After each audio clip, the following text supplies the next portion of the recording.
14일 금요일 아침 오늘 우리가 함께 나눌 말씀은 누가복음 11장 27절에서 36절 말씀입니다. 오늘 본문은 세 개의 부분으로 나뉘어져 있는데요. 먼저 복 있는 사람이 누구인지와 표적을 구하는 악한 세대, 몸의 등불에 대해서 기록하고 있습니다. 본문의 시작 27절을 보면 이렇게 시작합니다. 이 말씀을 하실 때에, 이 말씀은 앞에 14절에서 26절 바알세불의 논쟁과 더러운 귀신에 대해 말씀하실 때를 가리킵니다. 바리새인들의 억지 논리에 주님이 반박하며 그들을 훈계할 때 한 여인이 감격과 감탄의 찬사를 쏟아내며 이렇게 이야기하죠. 당신을 뵌 태와 당신을 먹인 젖이 복이 있도다. 여인은 예수의 이름을 높이는 것이 아니라 예수의 어머니에 대한 찬사를 쏟아냅니다. 당시 유대 사회에서는 어머니를 축복하는 것을 통해서 자녀들을 축복을 했습니다. 자녀들은 그 어머니의 돌봄과 헌신이 없이는 바르게 자랄 수 없다고 생각했기 때문이었는데요. 즉 어머니를 높이는 것이 그 아들을 높이는 방법이었습니다. 한 여인의 이런 감격스러운 고백에 예수님께서는 이렇게 말씀하시는데요. 예수께서 이르시되 오히려 하나님의 말씀을 듣고 지키는 자가 복이 있느니라 하시니라. 여자를 향한 예수님의 말씀은 하나님의 말씀을 듣고 지키는 자가 복이 있는 사람이라고 여자의 그 시선을 교정해 주십니다. 경청과 순종의 복에 대해서 말씀해 주고 계신 것인데요. 예수의 어머니 마리아가 복된 사람인 것은 그가 메시아를 낳고 길러서 복된 사람이 된 것이 아니라 마리아가 예수를 잉태하게 된 그 시점부터 철저하게 하나님과 하나님의 말씀에 순종했기 때문이었습니다. 하나님 나라는 부모에 대한 평가가 자녀의 신분에 따라 결정되는 나라가 아닙니다. 효력의 성공으로 가족이 존중받고 높여지는 나라도 아니죠. 예수님의 삶과 가르침으로 실현되는 하나님 나라는 하나님의 말씀을 지키고 순종하는 삶을 복되다고 평가하는 나라입니다. 우리도 마리아처럼 진정한 복을 받은 사람, 복의 사람이 되는 길은 하나님의 말씀을 듣고 지키는 길임을 기억하시기 바랍니다. 그래서 우리가 기억하는 것 시편 1편 시편 기자의 고백이죠. 복 있는 사람은 악인들의 길을 따르지 아니하며 죄인들의 길에 서지 아니하며 오만한 자들의 자리에 앉지 아니하고 오직 여호와의 율법을 즐거워하여 그의 율법을 주야로 묵상하는 도다. 시편 기자의 고백처럼 날마다 여호와의 율법을 즐거워하며 그 율법을 주야로 묵상하며 그 율법에 따라 살아가는 삶이 복된 삶임을 여러분 항상 기억하기 바랍니다.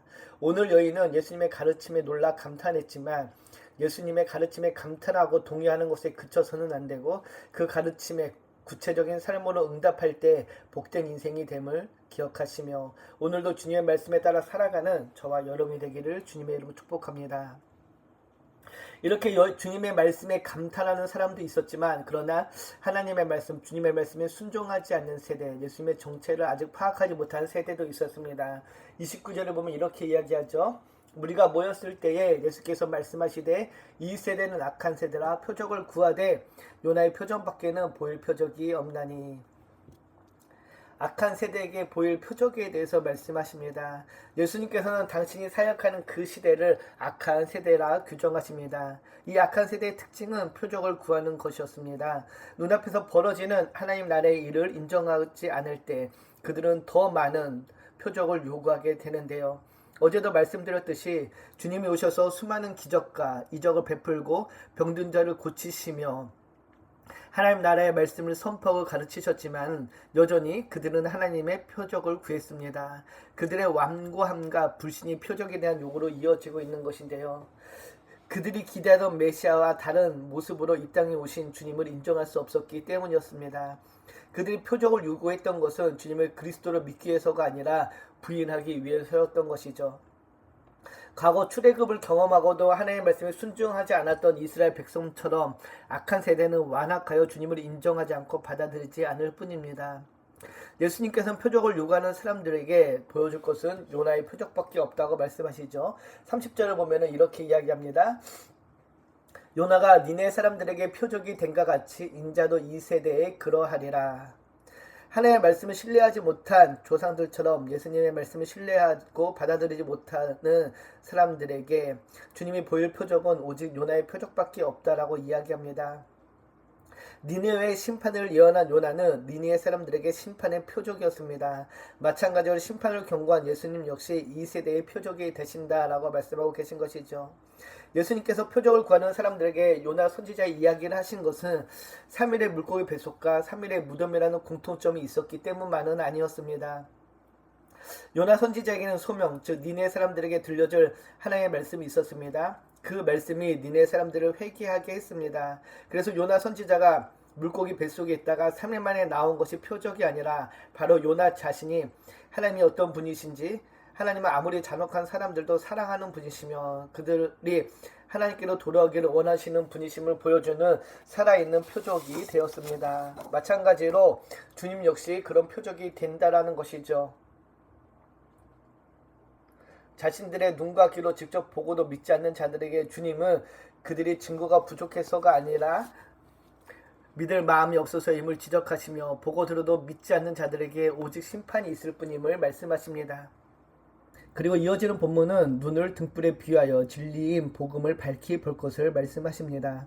누구든지 등불을 켜서 속에나 말 아래에 두지 아니하고 등경에 두나니 이는 들어가는 자로 그 빛을 보게 하려 함이라.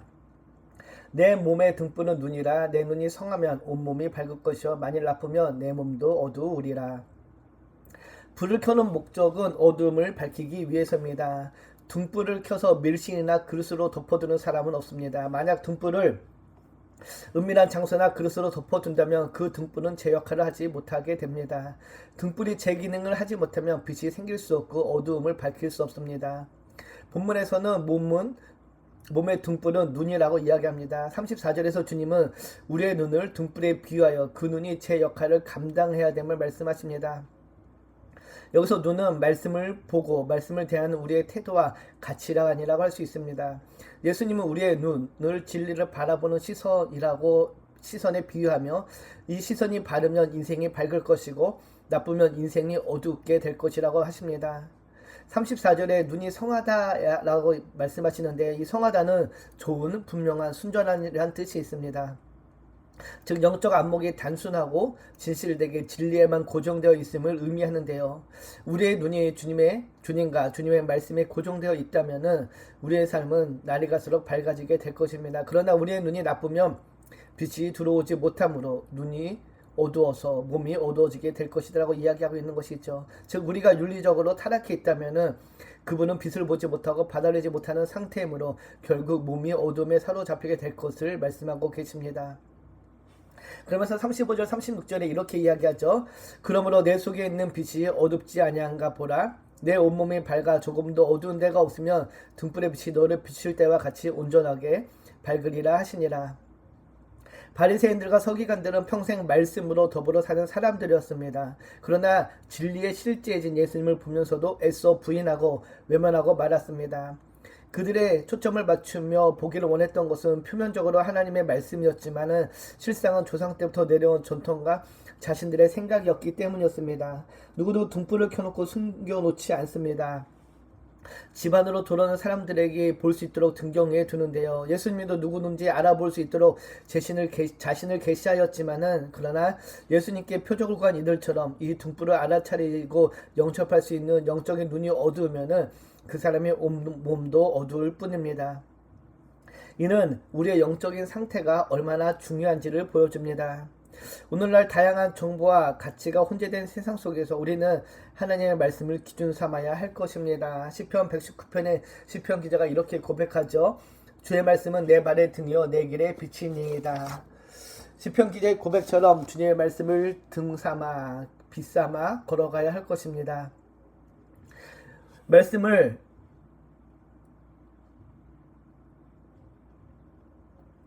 말씀의 빛을 더 깊이 경험하기 위해 우리는 말씀을 읽고 묵상하고 기도하는 것을 게을리 하지 말아야 합니다.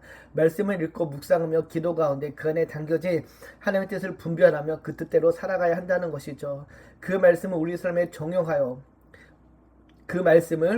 적용하여 오늘도 세상 가운데 소금과 빛의 역할을 온전히 감당하는 모두가 되기를 축복합니다. 말씀이 우리 안을 채우고 그것이 삶으로 드러날 때 우리는 진정한 세상의 빛이 될 것입니다. 아멘. 기도합니다. 참 좋으신 하나님, 주님의 가르침에 감동한 한 여인이 어머니 마리아를 복되도라고 했지만 예수님은 하나님의 말씀을 듣고 지키는 사람이 복이 있다고 말씀하십니다. 우리가 하나님의 말씀을 지킴으로 진정한 복의 사람, 복의 통로가 되게 하여 주시옵소서. 우리가 표적을 구하는 세대가 아니라 베풀어 주신 은혜에 감사함으로 오늘도 삶의 자리에서 하나님의 일하심을 보며 그 일하심의 도구요 통로로 또한 살아가는 복된 인생 되게 하여 주시옵소서. 무엇보다도 우리가 빛이 되어서 이 세상에 밝히 비추는 이 세상의 희망과 소망이 되는 주의 자녀여 주의 교회 되게 하여 주시옵소서. 오늘도 우리가 세속적인 가치관이 아니라 하나님을 힘으로 사랑고 살아가게 하시고 하나님의 다스림을 온전히 경험하며 살아가는 또한 삶의 자리가 되기를 소망하며 우리를 원하신 예수님의 이름으로 기도드립니다. 아멘.